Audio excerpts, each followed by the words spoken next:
Vamos a la palabra para esta hora y quiero tomar la porción de ella, de la palabra, en el libro de Daniel, capítulo 1, versículo 1 al versículo 8. Libro de Daniel, capítulo 1, versículo 1 al versículo 8. Leemos la palabra en el nombre del Padre, del Hijo y por la bendición y dirección de su Santo Espíritu. Dice ella, la palabra: en el año tercero del reinado del rey Joasí de Judá, el rey Nabucodonosor de Babilonia vino a Jerusalén y la sitió. El Señor permitió que Joacín cayera en manos de Nabucodonosor. Junto con él cayeron en sus manos algunos de los utensilios del templo de Dios, los cuales Nabucodonosor se llevó a Babilonia y puso en el tesoro del templo de sus dioses. Además, el rey le ordenó a Aspenaz, jefe de los oficiales de su corte, que llevara a su presencia a algunos de los israelitas pertenecientes a la familia real y a la nobleza. Tenga cuidado con esa palabra, real y nobleza. Debían ser jóvenes apuestos y sin ningún defecto físico, que tuvieran actitudes para aprender de todo y que actuaran con sensatez. Jóvenes sabios y aptos para el servicio en el palacio real, a los cuales Aspenaz debía enseñarle la lengua y la literatura de los babilonios. El rey les asignó raciones diarias de la comida y del vino que se servía en la mesa real. Su preparación habría de durar 3 años, después de lo cual estarían al servicio del rey. Entre estos jóvenes se encontraba Daniel, Ananías, Misael y Azarías, que eran de Judá, y a los cuales el jefe de oficiales les cambió el nombre. A Daniel lo llamó Baltasar, a Ananías Sadrach, y a Misael Mesach, y a Azarías Abednego. Pero Daniel se propuso no contaminarse con la comida y el vino del rey.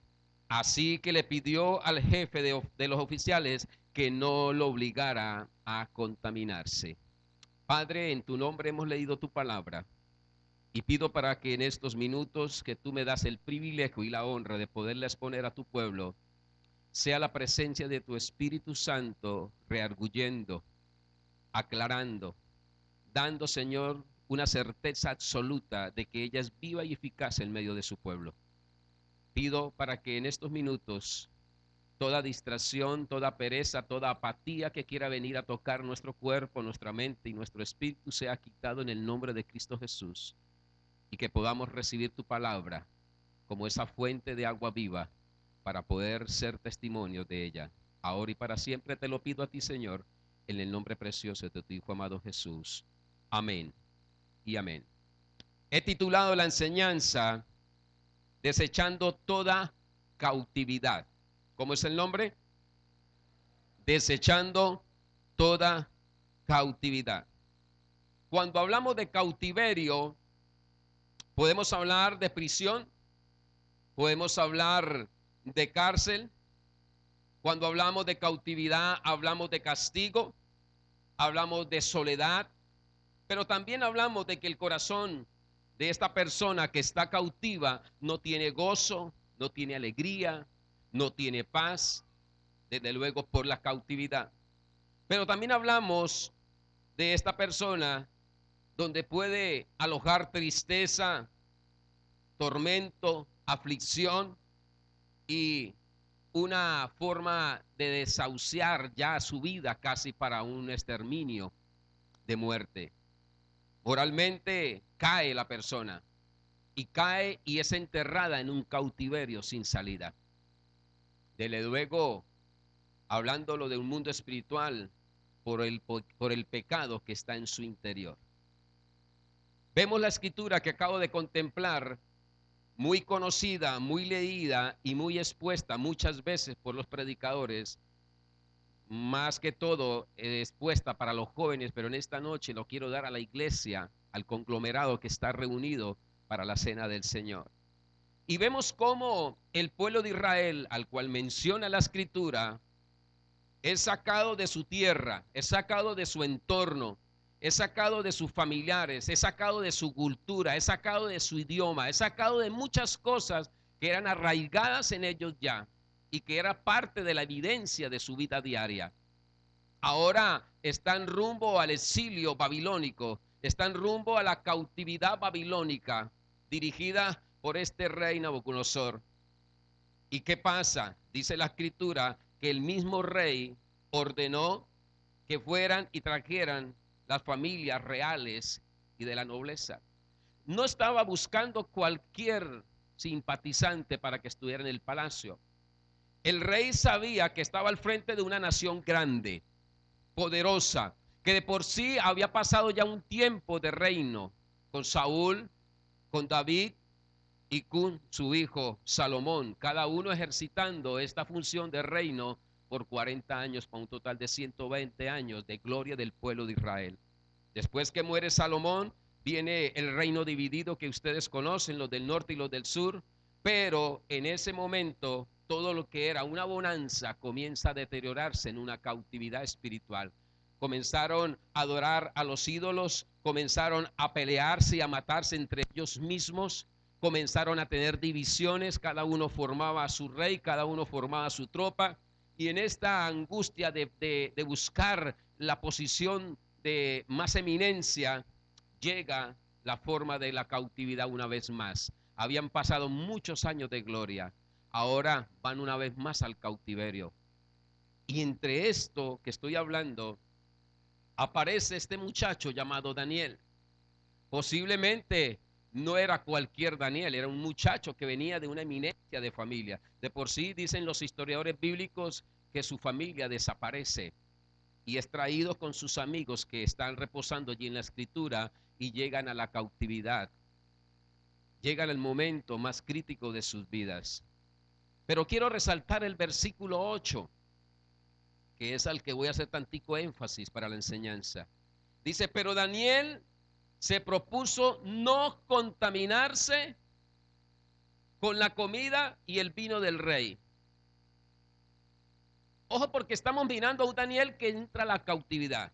Daniel no estaba separado para que no estuviera en cautividad. Tenía que estar dentro de la cautividad. Lo querían para algo específico, sí, pero seguía siendo cautivo.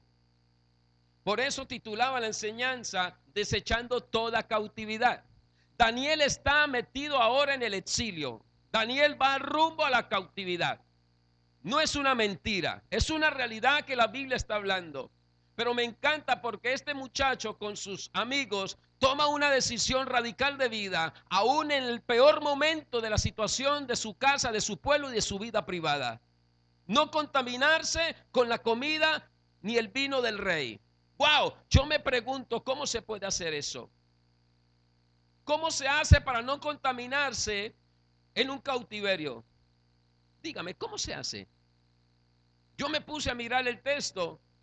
¿Cómo hace un muchacho que no tiene ninguna edad de vejez, que está haciendo el momento crucial de su vida? Yo me imagino a Daniel allí en la tribu, allí con sus papás, allí en el lugar que estaba, porque de pronto era una familia real, de pronto era una familia bien puesta. Ahora no, el estatus se le acaba. Ahora es uno más de los que van al cautiverio. Pero él y sus amigos toman la decisión de no contaminarse con las cosas del rey. Yo me pregunto, ¿cómo en un cautiverio no me meta a la mazmorra? No, yo eso no lo quiero. Wow, se volvió elitista ahora Daniel en el cautiverio. ¿Cómo hizo Daniel para no contaminarse? Estoy hablando de un hombre cautivo. Estoy hablando de un hombre que está en la prisión, que ya está comenzando a caminar en esa prisión. Yo colocaba dos frases que las estoy mencionando últimamente y no sé por qué. Yo decía, para que este muchacho o estos muchachos no se contaminen, encontré en ellos que hay una relación y hay una intimidad con el que los creó. Y esa relación y esa intimidad con aquel que los creó para un objetivo específico de propósito, de grandeza y poder, no podían contaminarse. ¿Cómo no se contamina uno en una prisión? Los que han tenido el privilegio de pronto de ir y trabajar en las prisiones o ir a visitar. el estado de una prisión es bastante horrible. Y que una persona no entre en una forma de contaminación es solamente la gracia de Dios. Y estos muchachos tenían una relación y una intimidad, y esta relación y esta intimidad daba poder para que no se contaminaran con la comida y la bebida del rey. Y ustedes conocen el pasaje, ellos dan y exponen esta parte y le dicen, no queremos contaminarnos, queremos comer de esto. Y se hizo un trueque de palabras con aquel que los atendía y al final pues terminan ellos no contaminándose, pero siguen adorando a su Dios. Y sabe, muchas veces nosotros caemos en esa cautividad por lo que comemos y por lo que bebemos. Y no me estoy refiriendo al postre, no me estoy refiriendo al menú que cada mañana, cada mediodía o cada noche está en el plato de su casa. No me estoy refiriendo a ese menú. Me estoy refiriendo a lo espiritual. Porque muchas veces hemos comido y bebido del mundo, aun siendo parte de la casa del rey. Y aquí entro a mostrar cómo este muchacho, Daniel y sus amigos, aun estando en la cautividad, no quisieron comer lo del rey, que en ese momento para ellos iba a ser contaminante. Y nosotros como iglesia de Cristo, estamos dentro del cuerpo de Cristo, pero estamos comiendo, estamos bebiendo aún todavía de las cosas del mundo. Venimos a un culto como el de hoy, que es un culto importante para el cristiano como es la cena, es algo apetecible estar en la mesa del Señor. Aún estamos en la mesa del Señor y aún estamos al punto de tomar de su copa, que es su sangre, al punto de tomar del pan, que es su cuerpo lacerado, y lo estamos haciendo indignamente, como dice el texto de Pablo. ¿Por qué indignamente, pastor? Porque ayer y antier y hace unas horas estabas comiendo todavía del mundo. Y cuando estoy hablando de comer del mundo, yo puedo hacer la pregunta, ¿qué comemos del mundo? Siendo cristianos. ¿Qué comemos del mundo? Mentiras, engaños, traiciones, falta de perdón. Eso es fácil que un cristiano lo pueda comer. Me voy más allá. Hipocresía, traición, idolatría. No, nosotros no tenemos estampillas ni ídolos de yeso, pastor. ¿Con qué me estoy contaminando? ¿Qué estoy comiendo del mundo? Fornicación, adulterio. ¿Qué estoy contaminando? ¿Qué estoy comiendo del mundo? Y soy el cristiano de la iglesia, soy el líder de la iglesia, soy el líder de mi casa. ¿Qué estás comiendo a escondidas? Que de pronto tu esposa y tus hijos no saben. ¿Qué comes? Y cuando llegas a casa te limpias para engañar a tu familia. ¿Qué comes? Daniel y sus amigos decidieron no comer nada de lo del palacio de ese rey. Dijo, no como nada, ni el vino, ni lo que está en la mesa, como. Una decisión radical. Él sabía delante de Dios quién era. Él no era cualquiera, él venía de una familia real, porque dice la escritura que va y me escoge de las familias reales, dice la palabra. Daniel no era cualquiera parecido. Daniel sabía el estatus que tenía delante de aquel que lo había llamado para un propósito y una misión en la tierra. Aún estando en el peor cautiverio de tu vida, Daniel no dejó contaminarse. Tu vida y mi vida tiene un propósito en Cristo. Y el propósito de Cristo no es a medias, no es que si vamos a ver, no, el propósito de Cristo es sí o sí. Y yo no puedo jugar con el propósito de Cristo. Dios no te separó para engañarte, para mentirte. Dios te separó para darte una promesa radical aquí y perdurará en la eternidad. Pero no podemos jugar a que hoy como aquí en la mesa del Señor y mañana como en la mesa de lo indigno. No, no. ¿Somos cristianos o no somos cristianos? Y Daniel tomó la decisión de desechar toda cautividad. Sí, físicamente la cautividad estaba a la orden del día en Daniel. Porque eso me registra la historia. La historia no me está diciendo otra cosa, me está diciendo estaba en cautividad. Pero él, con su forma de actuar, estaba desechando toda cautividad. Aún estando cautivo, Daniel no estaba cautivo. Pero muchos estamos dentro de la iglesia y estamos cautivos por lo que estamos comiendo del mundo. Disculpe si soy un poco fuerte, pero mire lo que dice la palabra, no lo digo yo.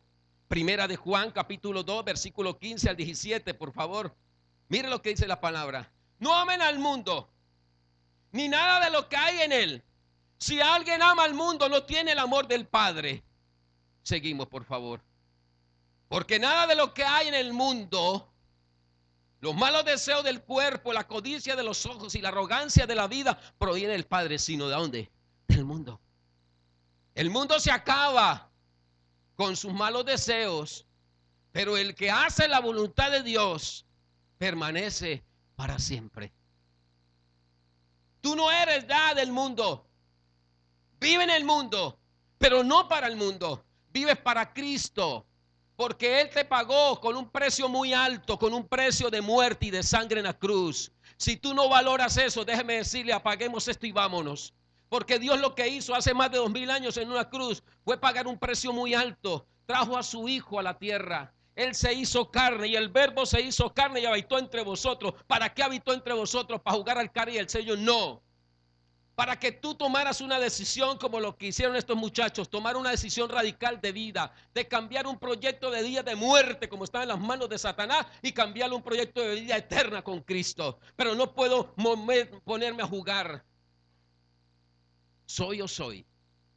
El mundo te ofrece cosas tentativas, pero que al final te van a llevar a la muerte de tu vida espiritual.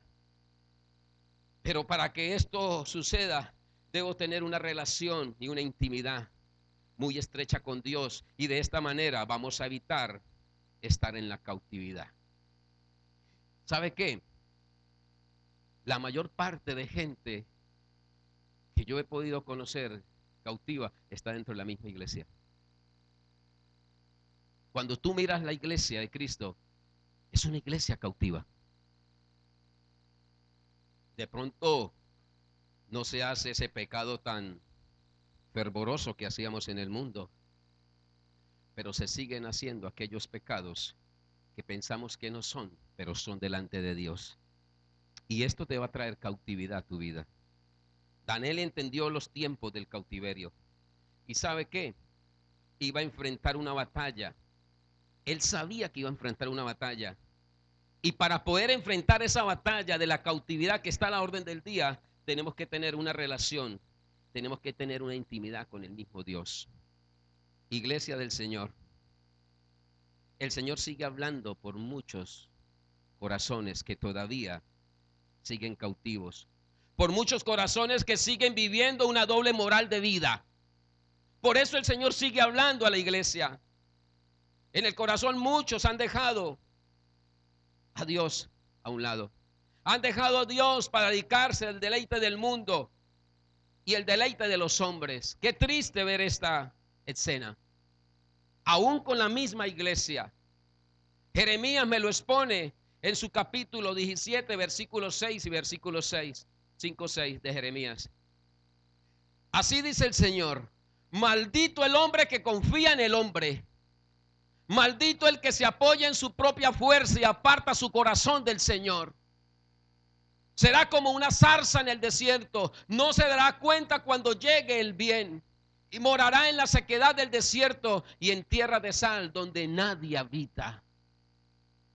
Y muchas veces encontramos a la iglesia en esta posición. Una iglesia que ha estado mirando los ojos del hombre. Ha estado mirando a lo que el mundo ofrece. Y aquí la palabra lo está diciendo en el versículo 5, por favor, una vez más. Maldito, ojo porque es una frase fuerte. Maldito el hombre que confía en el hombre. Sí, tú tienes a tu padre y a tu madre y tienes que honrarlo. Tú tienes que honrar a tus jefes. Tú tienes que honrar la autoridad que Dios ha colocado en tu caminar. Pero recuerde que la mayor autoridad se llama Cristo Jesús. Él es el consumador de la fe y a Él tienes que mirar. La mirada no la puedes extraviar en el hombre, en la mujer, en el sistema, en la economía. No. La mirada tiene que estar en Cristo 24 horas, 30 días al mes, 365 días del año allá, en Cristo, en Cristo, en Cristo, en Cristo, en Cristo. Eso es lo que te va a sacar de la cautividad. No es el sistema, no es la normativa, no es el hombre, no es la mujer de que saca de la cautividad. Es la presencia del Espíritu Santo en tu vida. Pero tienes que colocar la mirada en Él, en Cristo.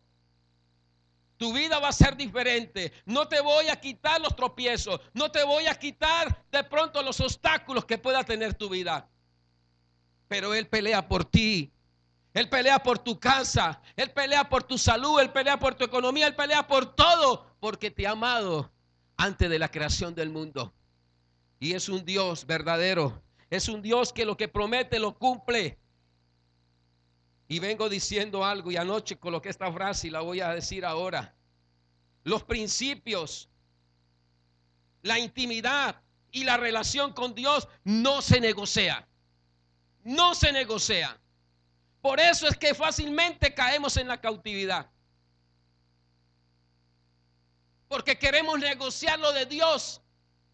No, lo de Dios no se negocia. Los principios, la relación, la intimidad que quiero y anhelo tener con papá, no lo negocio por una fiesta, por un partido. No, no. Tú tienes cada 8 días una invitación especial que papá le hace, estar en tu casa, recibir palabra, recibir orientación, no por el pastor, sino por la palabra que sale de este altar. No vendas la intimidad y la relación que puedes tener con papá.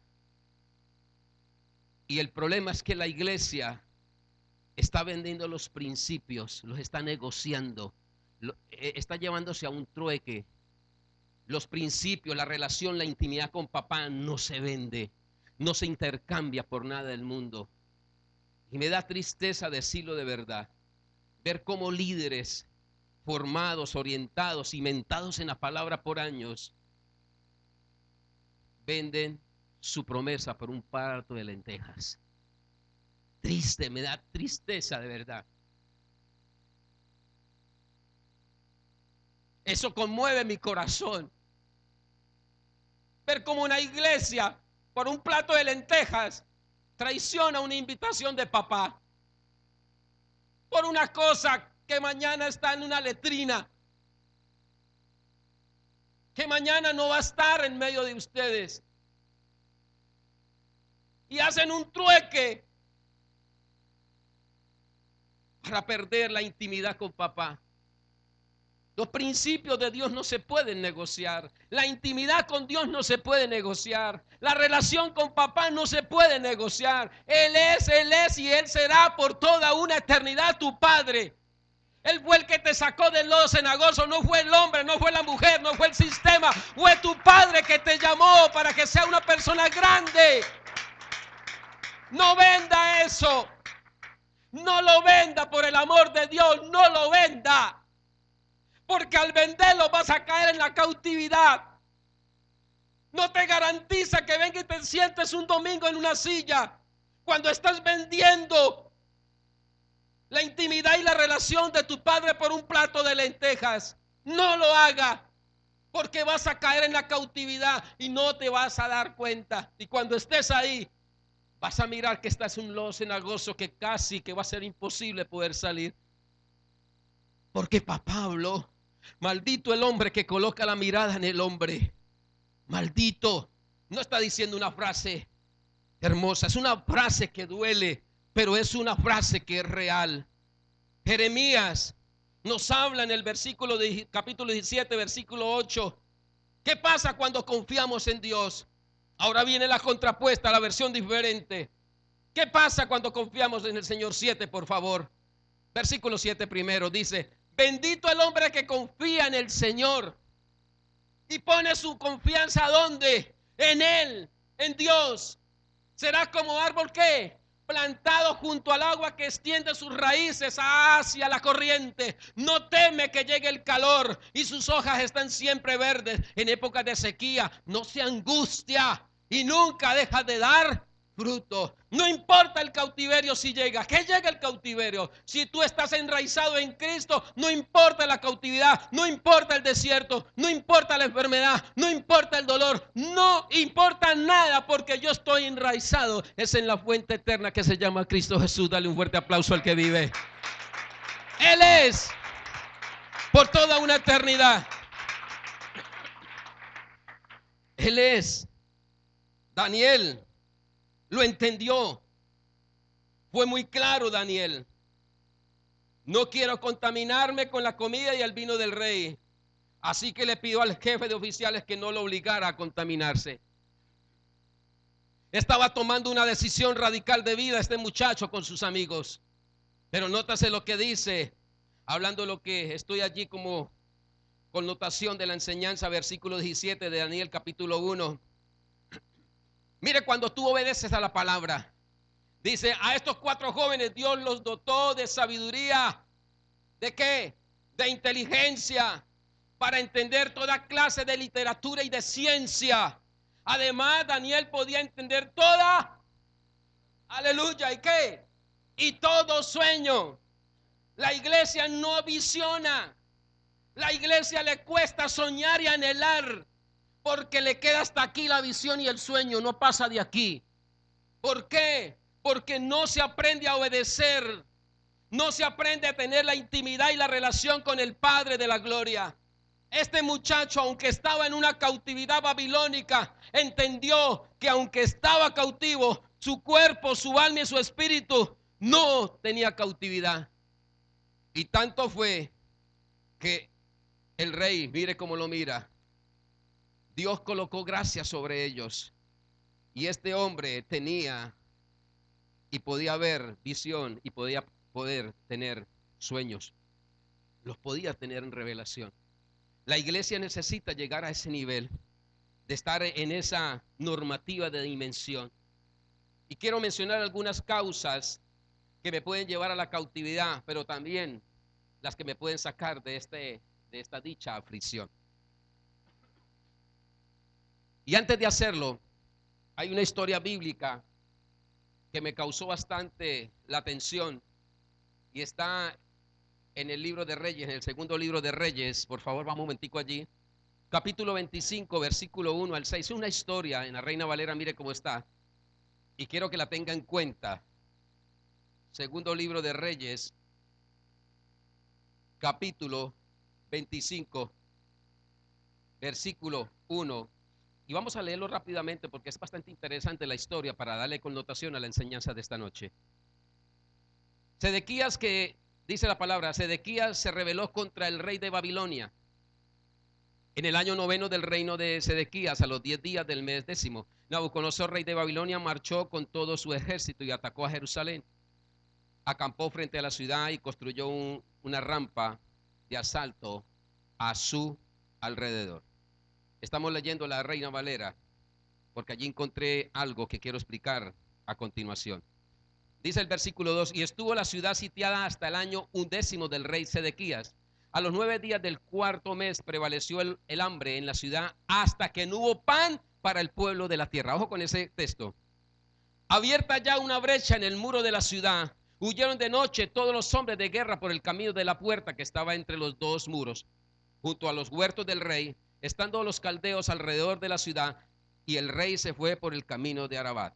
Y el ejército de los caldeos siguió al rey y lo apresó en la llanura del Jericó, habiendo sido dispersado todo su ejército.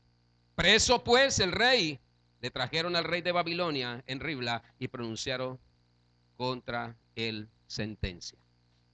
Es una historia dolorosa para un rey.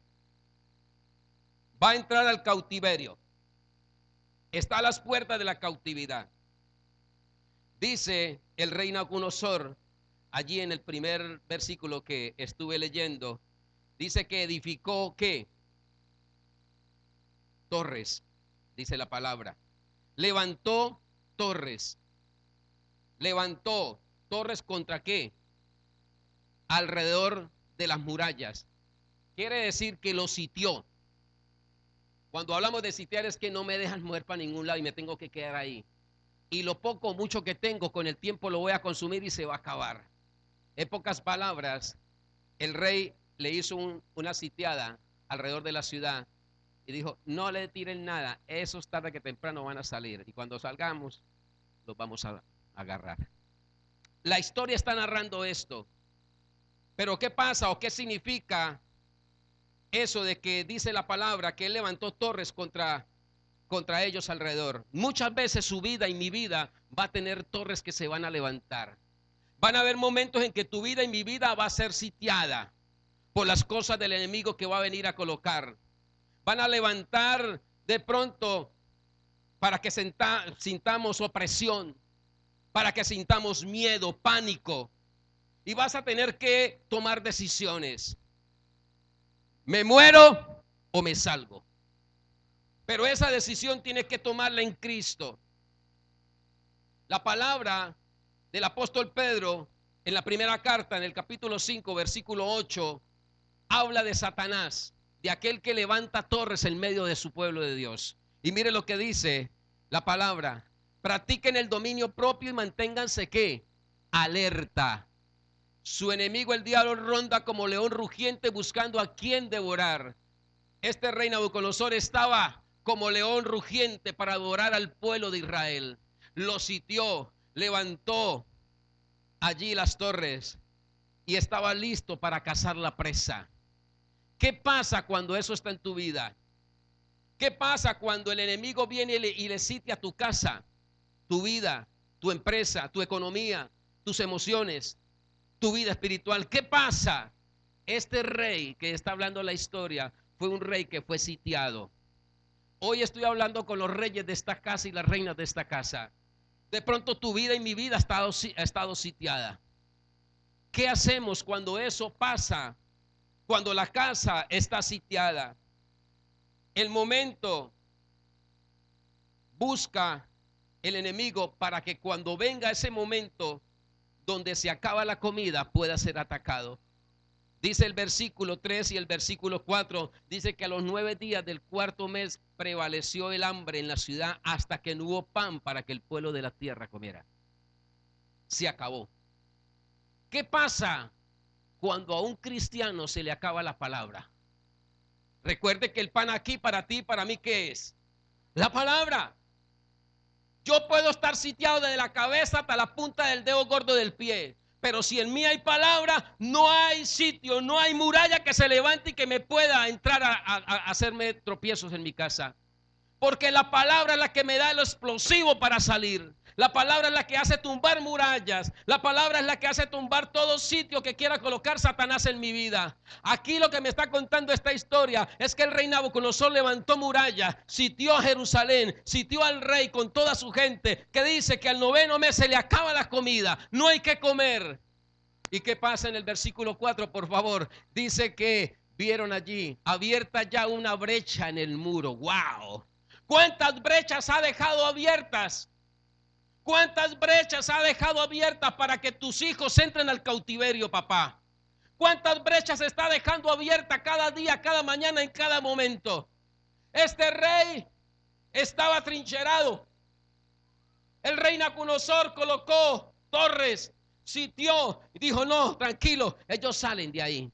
Se acabó el pan. No tenían pan. ¿Qué hicieron? Abierta ya una brecha en el muro de la ciudad, huyeron de noche todos los hombres de guerra por el camino de las puertas que estaba entre los dos muros, junto a los huertos del rey, estando los caldeos alrededor de la ciudad, y el rey se fue por el camino del Arabá. ¿Quién se fue? Papá, no abandones el barco. Mamá, no abandones el barco. El capitán es el último que abandona el barco. Y dice que el rey, ¿qué? Se fue. Vio la brecha y por ahí salió. La pregunta que puedo formular en esta noche: ¿de qué estás comiendo? ¿De qué estás bebiendo? ¿No comes de pan? ¿No comes del vino que fue derramado? en la cruz del Calvario? ¿No has comido de ese cuerpo lacerado? ¿No has comido palabra viva? Es para ese momento de la cautividad. Es para ese momento que no anhelamos que llegue, pero que muchas veces va a llegar para ver de qué estamos formados. Para ver qué armadura tienes en el momento de la pelea. Este rey se metió, se atrincheró. Y el enemigo lo sitió y esperó el momento que se le acabara el alimento. Y cuando se acaba el alimento, dice la escritura que había una brecha. Y por la brecha salieron de noche escondidas. Pero el enemigo ya lo tenía porque él está como león rugiente. A ver con quién me puedo comer. Y si tu vida no tiene palabra, cualquier brecha le sirve para escaparse.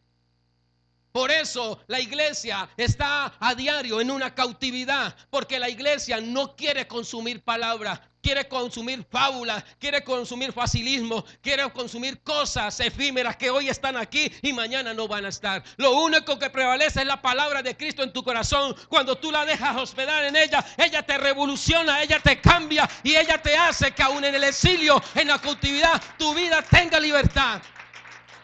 No importa cuánto estés sitiado por el enemigo. Es más grande el que está en ti que está el que está en el mundo.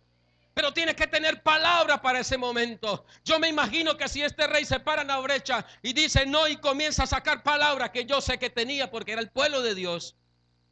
Pero no aprendieron palabra para el momento de la guerra. Se quedaron en el tiempo con el mismo Juan 3:16. Se quedaron con la misma alabanza que todos los domingos se canta. Se quedaron con la misma retórica y la misma exposición de los temas. Se quedaron con el mismo bosquejo todo arrugado para llegar al grupo bíblico con las mismas. Dios no es un Dios estacionario. Dios es un Dios de evolución, de cambio. La iglesia no puede seguir adormecida en esa misma dinámica arcaica, fosilizada, muerta en el tiempo. Porque el enemigo está buscando cómo sitiarte. El enemigo está buscando cómo levantar murallas para atacarte. Y en el tiempo del dolor y en el tiempo de la penuria, en el tiempo del desierto, vas a querer escapar por esa brecha. Y lo va a querer hacer de noche. Pero déjeme decirle que el enemigo te tiene contados los días si tú no colocas palabra del Espíritu en tu boca. ¿Y qué pasó con este rey? Es triste la historia. ¿A dónde estamos buscando nuestro alimento? ¿Qué de brechas has dejado abiertas, papá? ¿Qué brechas está? Triste, ¿no? Triste esta historia llevándolo al ambiente familiar. Triste como hay padres que llegan a medianoche como gato de entejado.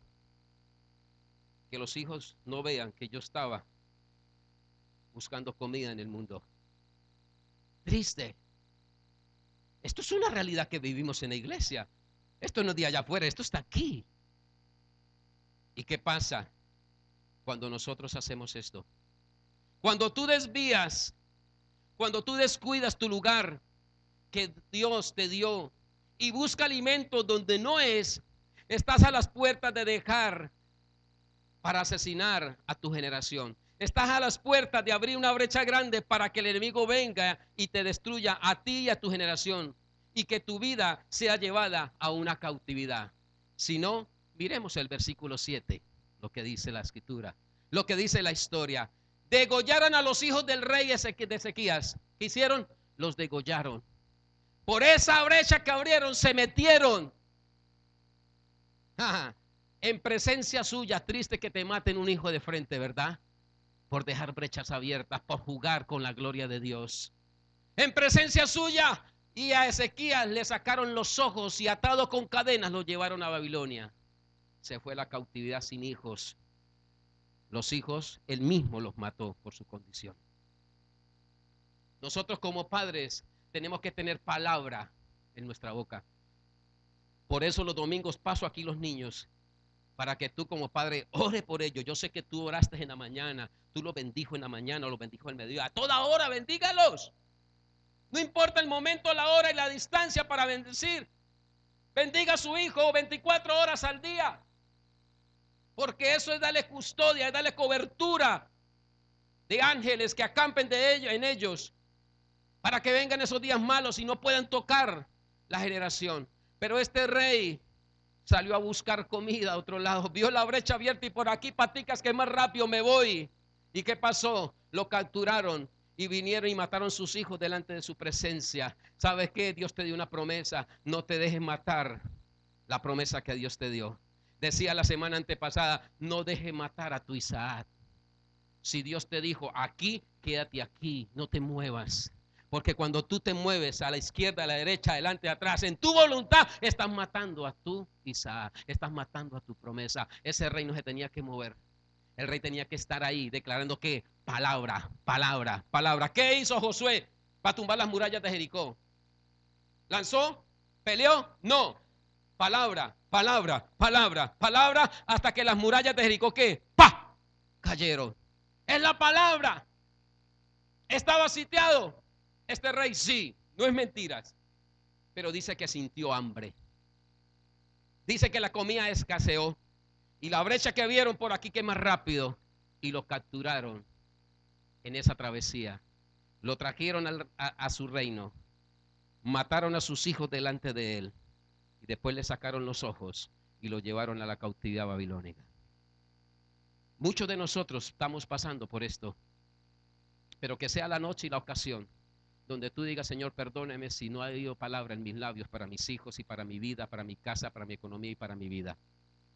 Tú eres un sacerdote. Dice la palabra en Pedro que tú eres ¿qué?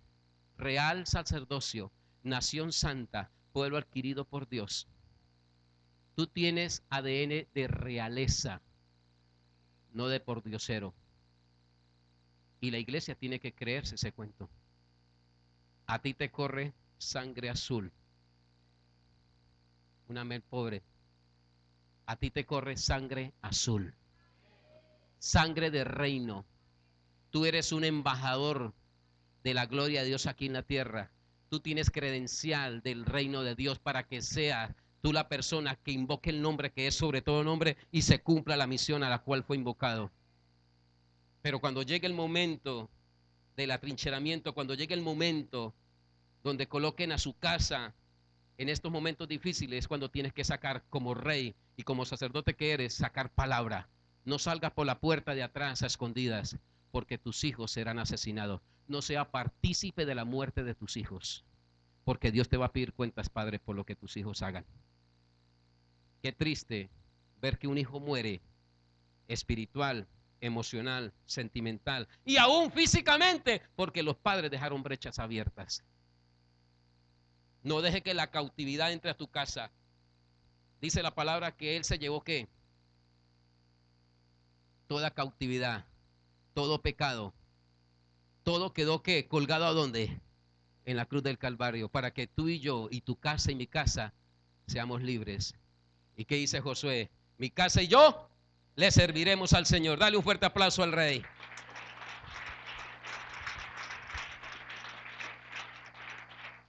¿Cuáles fueron las causas por las cuales el pueblo cayó en cautividad? Vamos a mirarlas rápidamente. El tiempo se nos acaba, pero vamos a hacerlo rápido. Hay unas causas por las cuales el pueblo puede caer en cautividad y se las quiero mostrar. Sé que tú puedes tener muchas más, pero voy a mostrar algunas básicas. Y dice, por la falta de conocimiento. Isaías capítulo 5, versículo 13. Mire lo que dice la palabra. Muchas veces caemos, siendo cristianos, estando en la iglesia de Cristo, muchas veces caemos en cautividad. ¿Por qué? Por falta de conocimiento. Isaías dice, por tanto mi pueblo fue llevado cautivo. Estamos hablando de la historia.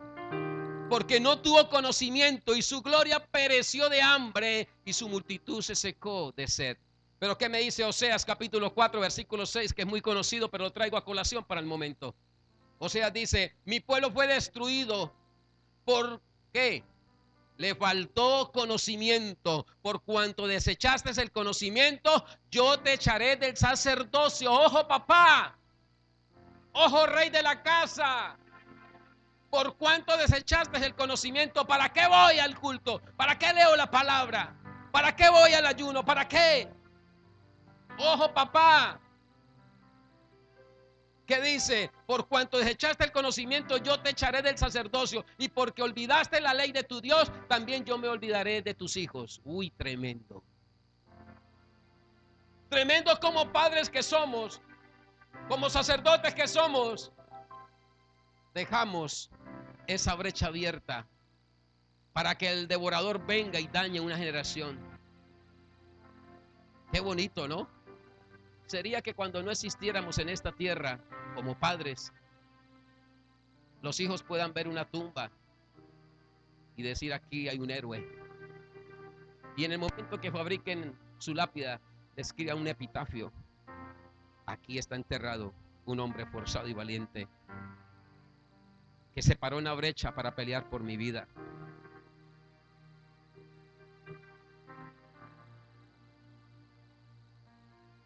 Soy producto de una oración de una vieja que peleó la buena batalla en sus rodillas, para que este servidor que está al frente de ustedes pueda hoy predicar su palabra. Pero de noche y de día oraba, adquiría el conocimiento de la palabra y lo colocaba y lo expresaba a través de sus oraciones, para que la generación que Dios había colocado en sus manos pudiera prevalecer en el tiempo y fuera una semilla multiplicadora. Hoy no solamente soy yo, hoy no solamente es mi esposa y mi hijo Diego, hoy son más de una centenar de personas que Dios ha colocado para poder guiar y orientar. Valió la pena la oración de la vieja, valió la pena las arrodilladas y el clamor de esa mujer para que la brecha no se abriera, aunque muchos días de pronto se pasó penurias y dolor. Ella le creyó a un Dios que daba la provisión diaria para que su semilla no muriera en el cautiverio que muchas veces se puede pasar dentro de las familias. Pero Dios te da una palabra. Cuando la iglesia se queda con las fábulas y la palabrería humana y no con el alimento sólido como es la palabra de Dios, está siendo candidata para la cautividad. El conocimiento de la palabra no te lo da lo externo, te lo da una verdadera relación y una verdadera intimidad con el Padre. ¿Qué dice Apocalipsis capítulo 3 versículo 20? Lo predicamos hace un mes. Yo estoy ¿qué? A la puerta y llamo, y si alguno oye mi voz y abre la puerta, entraré a él y cenaré con él. ¿Y él qué? ¿Qué es lo que está queriendo el Señor transmitir? ¿Qué? Un conocimiento. ¿Qué es lo que está buscando el Señor? Tratar de transmitir una relación e intimidad con aquel que abre la puerta de su corazón.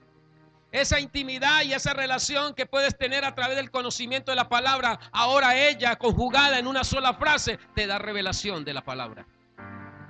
Cuando aprendes a tener intimidad y cuando aprendes a tener relación con papá a través del conocimiento de su palabra, entonces él hace y te da revelación para que conozca lo oculto que otros no pueden conocer, porque eres un hijo de Dios, eres un hijo del Rey. Segunda causa por las cuales caemos en la cautividad: por infidelidad.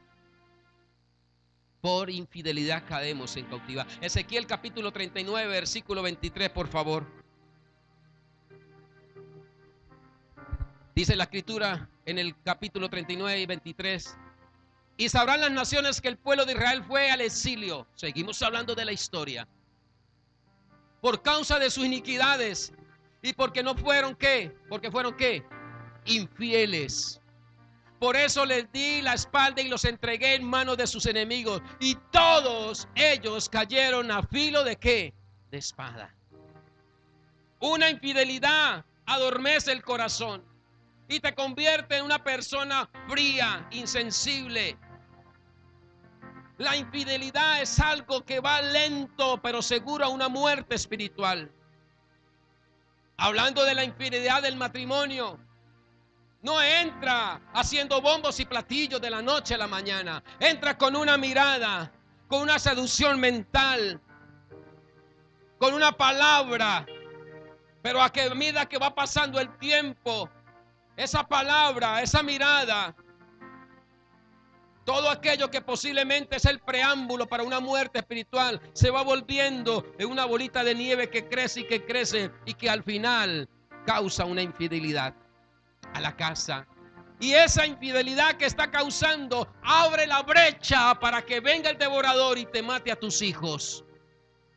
Y es una de las cosas que tenemos en el diario vivir de la sociedad, esta infidelidad. Y no solamente esta, porque de pronto decimos, no, aquí de puertas para adentro eso no existe, eso es allá. Pero podemos tener una infidelidad en el ministerio. ¿Cómo puede usted ver una infidelidad en el ministerio? ¿Cómo somos infieles en el ministerio? Alguien que me diga algo.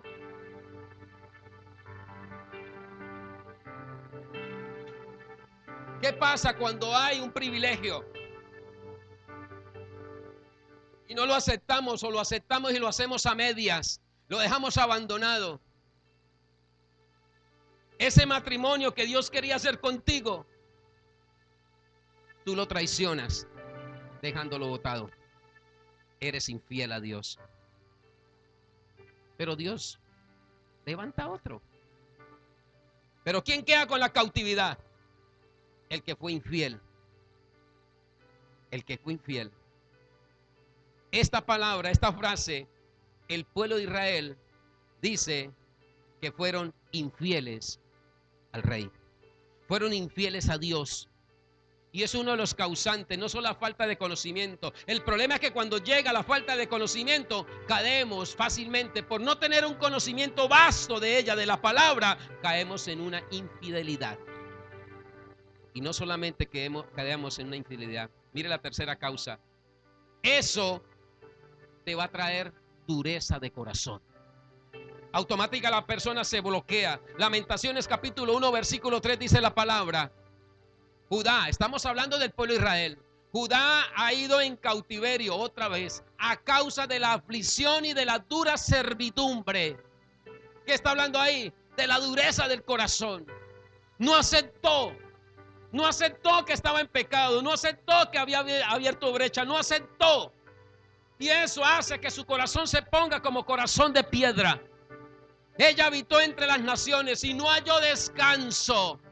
Porque cuando no tenemos conocimiento, llega a la puerta la señora infidelidad y te hace que tu corazón se vuelva de piedra. Y cuando el corazón se vuelve de piedra, no hay descanso. Hay dolor, hay fatiga, hay desespero. No me hallo, me voy para la calle, me voy para acá. Pero mi hijo, pero mi hija, pero venga que el servicio. No, yo no quiero estar en ese vea. Yo no quiero ir a ese grupo bíblico. Hay que desazón, hay desesperanza. Y no se halló descanso en el pueblo de Dios. Todos sus perseguidores la alcanzaron entre las estrechuras. Donde se metía para escapar, ahí llegaban y le dan cautividad. ¿Por qué? Porque hubo dureza de corazón. Cuando endurecemos nuestro corazón, perdemos la sensibilidad del conocimiento y el poder de ser fiel a Dios. Dios no te dio un corazón de piedra, Dios te dio un corazón de carne para que fueras sensible a su voz. Y cuarta causa que encontré: desobediencia al ordenado. Otra vez, pastor, con la desobediencia. Segunda de Reyes, capítulo 18, 11 y 12. El rey de Asiria deportó a los israelitas a Siria y los estableció en Halat, en Gozán, que está junto al río Jabor, y en las ciudades de los medos. Seguimos, por favor. Esto sucedió porque no que obedecieron al Señor su Dios, sino que violaron su pacto. No cumplieron ni pusieron en práctica lo que Moisés, siervo del Señor, les había ordenado. Tremendo. Cuando hay desobediencia, cuando desobedecemos a las leyes de Dios, claudicamos a nuestra propia bendición. Y esto lo veo a diario dentro del liderazgo, desobedeciendo a la palabra. Y esto, tarde que temprano, te va a llevar a una cautividad. Y no la vas a sentir. Cuando sientas, es que tiene las cadenas y estás caminando a un exilio. Y muchas veces vas a querer arañar parte del palacio del rey que un día te dio y no vas a alcanzar, porque va rumbo a una cautividad. Esto le pasó a este pueblo de Israel. Deuteronomios nos habla, si prevalecemos en obediencia, capítulo 28, 1, 2. ¿Qué pasa? Dice la palabra: acontecerá que si la iglesia de Cristo, los reyes de la casa, los sacerdotes, el linaje de Cristo, oyen atentamente la voz de Jehová tu Dios para guardar y poner por obra todos sus mandamientos que yo te prescribo hoy, también Jehová tu Dios te exaltará sobre todas las naciones de la tierra. Versículo 2, por favor. Y vendrán sobre ti todas estas bendiciones y te alcanzarán si oyeres. Ojo, hay una condición: si escuchamos la voz de tu Dios. Queremos recibirla, tenemos que escuchar. Cuando miramos la vida de Daniel y cuando miramos la vida de sus amigos, vemos cómo ellos pudieron sobreponerse a la cautividad. ¿Cómo, pastor, sucedió esto? Fácil. ¿Qué hubo en ellos para que, aun viviendo en cautividad, no hubiera cautividad en ellos? ¿Qué hicieron? ¿Cuál fue el antídoto para que eso suceda? Yo de pronto estoy en las causas que me están llevando a una cautividad: falta de conocimiento, infidelidad, corazón endurecido, desobedeciendo. Mire las causas que te llevan a ser bendecidos, aún en la misma cautividad.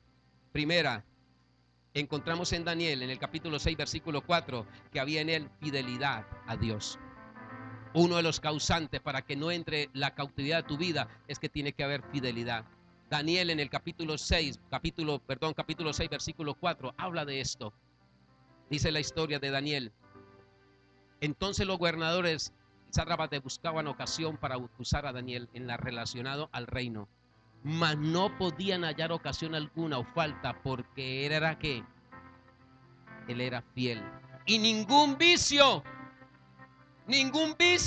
ni falta fue hallado en él. ¿Sabe qué? Los vicios del mundo te hacen ser infiel delante de Dios. ¿Cuál vicio tienes hoy? Tú eres un Daniel para esta época. Tú eres un amigo de Daniel para esta época. ¿Cuál vicio tienes hoy que no te deja ser fiel delante de Dios? No te metas mentiras, porque a Dios no puedes mentir. Esos vicios que tiene de palabras, de pensamientos o de visión te hacen ser infiel delante de Dios. Pero este hombre tuvo una causa hermosa para no estar en el cautiverio. Aún estando en cautiverio no estaba, porque fue fiel ¿a quién? A Dios. Tu fidelidad te hace que Dios te coloque en lo mucho. ¿Qué dice Mateo capítulo 25 versículo 21? Si en lo poco fuiste fiel, ¿qué pasa? En lo mucho te pondré. No espere la bendición cuando te aplaudan en lo mucho. Dios te quiere aplaudir en lo poco, donde nadie te reconoce, donde nadie está viendo lo que tú estás haciendo. Ahí es donde Dios te quiere reconocer. Cuando tú eres fiel en lo que Dios te ha encomendado, es cuando estás abriendo las puertas de una bendición. Y si no lo estás haciendo de esa forma, estás abriendo las puertas de un cautiverio. Si Dios te encomendó una función dentro del cuerpo de Cristo, dentro de la empresa que estás trabajando, dentro del hogar que tienes, sea fiel a Dios. Sea fiel a Dios. Algo que nos cuesta ser fieles en nuestros diezmos y ofrendas, ¿no? Es una forma de llevar cautivo las finanzas de la casa cuando no somos fieles a Dios. Una persona que se rehúsa a ser fiel en esta causa es una persona que está maldiciendo su generación y su vida. Pastor, pero es que no estoy ganando nada. De eso nada, bendiga a Dios. Gané mucho, de eso mucho, bendiga a Dios. De eso medio, bendiga a Dios. Dios no es que necesites tu ofrenda. Es que es fácil cuando yo me estoy ganando los millones ofrendar, ¿verdad que sí? Pero qué tan difícil es ofrendar cuando me gano 100 y gasto 200. ¿Y a dónde voy a ofrendar? De esos 100 ofrendé. No es por lo mucho, es por la sinceridad de su corazón delante de Dios. Sea fiel a Dios. Sea fiel a Dios para que no entre la cautividad a tu casa. La segunda causa que veo en Daniel y en sus amigos para vivir en una vida plena aún en la cautividad era que oraban sin cesar. Daniel capítulo 6 versículo 10, por favor. Cuando Daniel se enteró de la publicación del decreto, ojo, porque había un decreto, se fue a su casa y subió a su dormitorio, cuyas ventanas se abrían en dirección a Jerusalén, y allí se arrodilló y se puso ¿a qué? A orar y alabar a Dios, pues tenía por costumbre orar 3 veces al día, y usted ora una y se cansa. Uno de los causantes por el cual no había cautividad en Daniel y en sus amigos, aún estando en Babilonia, era porque ellos eran fieles a Dios y porque ellos oraban sin cesar de noche y de día. La oración te da garantía de ser absuelto tu cautividad. ¿Quién? La oración. Cuando tú oras de noche y de día con pasión ardiente a papá, estás desechando, estás colocando absuelta toda cautividad que haya, porque no se puede resistir cualquier cautividad a la oración del Padre, porque Él viene a interceder por ti, porque en ti ve una fidelidad. Es fiel con lo que hace, es fiel con lo que dice, es fiel con lo que piensa, es fiel con lo que acciona diario. Y tu oración tiene respuesta. ¿Por qué no tiene oración la respuesta de nosotros hoy? ¿Por qué hoy oro y no tengo respuesta, pastor? Mire qué tan fiel eres con Dios. Mire qué tan fiel eres con Dios. Vemos en Daniel un hombre fiel con sus amigos. Que lo vamos a echar a la fosa de allá de los... Échame. Que lo vamos a quemar. Quémeme. No importaba lo que hubiera. Había fidelidad a Dios. Y ahora oraban sin cesar. ¿Y qué pasa? Encontramos en Daniel y en sus amigos una tercera causa, que aun estando en el cautiverio no estaban en cautiverio. ¿Por qué? Porque confiaban en Dios. Daniel capítulo 6 versículo 22 y 23 dice la palabra: y mi Dios envió a sus ángeles y cerró la boca de los leones. No me han hecho ningún daño, porque Dios bien sabe que soy ¿qué? Inocente. Tampoco he cometido nada malo contra su majestad. Sin ocultar su alegría, el rey ordenó que sacaran del foso a Daniel. Cuando lo sacaron, no se le halló un solo rasguño. Pero Daniel, ¿qué pasó? Confiaba en su Dios. Había una confianza absoluta en este muchacho. Amada iglesia del Señor, la confianza en Dios no se tiene que sustentar por lo que tú estás viendo, sino por lo que tú estás sintiendo en Él. La confianza no está ahí. La confianza en Dios no se tiene que sustentar. No. Muchas veces queremos sustentar por lo que estamos viendo. Si no vemos, entonces no. Este muchacho que estaba viendo unos leones, estaba viendo un horno que estaba siendo encendido a alta temperatura para matarlo. Pero él estaba confiando en Dios. Y ojo, no por lo que estaba viendo, por lo que estaba viendo era muerte segura que en la boca de los leones. Lo que estaba viendo era muerte segura por ese horno candente. Por eso coloqué la frase: la confianza en Dios no se tiene que sustentar por lo que tú ves, por lo que tú estás viendo, sino por lo que estás sintiendo en Él. Ahí viene la fe. La fe, ¿qué es? Es la convicción y la certeza. Es la certeza y la convicción de lo que espero en Él. No porque lo que esté viendo. Puede estar tu cautividad en tu más alto nivel. Puede estar sitiada tu casa en lo más oscuro de la noche. Pero no hay nada que te pueda minimizar. No hay nada que te pueda matar. Porque la confianza, la fidelidad y la oración que has clamado, Dios te la responde en el momento de la mayor cautividad que puedas estar viviendo. Este muchacho aprendieron a vivir en la cautividad sin cautividad. ¿Y por qué aprendieron a vivir sin la cautividad? Porque aprendieron a ser fieles a Dios. Porque aprendieron a orar sin cesar. Y porque aprendieron a confiar en su Padre, en aquel que le había dado una promesa desde allá. Y ahora en la cautividad la promesa seguía. ¿O será que cuando estás en la cautividad la promesa de Dios se pierde? No, ahí es donde la cautividad toma forma. Ahí es donde la cautividad se aflora. Ahí es donde la cautividad saca la casta del cristiano. Es ahí, porque ahí es donde vas a tener que aprender a ser fiel. Es ahí donde la oración vas a tener que acrecentarla. Es ahí donde la confianza en Dios tiene que ser única, para que todo aquello que Dios dio a tu vida y a tu generación sea posible en Cristo Jesús. Y quiero concluir con el Salmo 126. Por favor, me colaboran los adoradores. Quiero concluir con este salmo. Es una promesa de Dios, porque cuando el Señor está ahí, Cuando tú le buscas de corazón, cuando tú te levantas tu alabanza a Él y decides mudar tu corazón, Él te hará volver a esa cautividad. Entonces dice la palabra del Salmo en el versículo 2. Cuando tú se levantas, cuando tú decides mudar tu corazón, Él dice que te hará volver de esa cautividad que está. Y dice el Salmo, entonces nuestra boca se llenará ¿de qué? De risa, y nuestra lengua de alabanza. Entonces dirán entre las naciones, grandes cosas ha hecho Jehová con esto. Versículo 3, grandes cosas ha hecho Jehová con nosotros. Estaremos alegres. Oh, alabado sea tu nombre, al volver nuestra cautividad. Oh, Jehová, como los arroyos del Negué. Versículo 5, y los que sembraron con lágrimas. Miren lo que pasa cuando siembras con lágrimas en la cautividad. Y los que sembraron con lágrimas, con regocijo, segarán. Versículo 6, irán andando y llorando el que lleva la preciosa semilla, mas volverá a venir con regocijo, trayendo sus gavillas delante de la presencia de Dios. Dale un fuerte aplauso al Rey. No hay cautividad en tu vida. No has sido llamado para ser cautivo. Has sido llamado para ser un libertador de Cristo Jesús aquí en la tierra. Coloque sobre sus pies. Alabado sea tu nombre, Señor.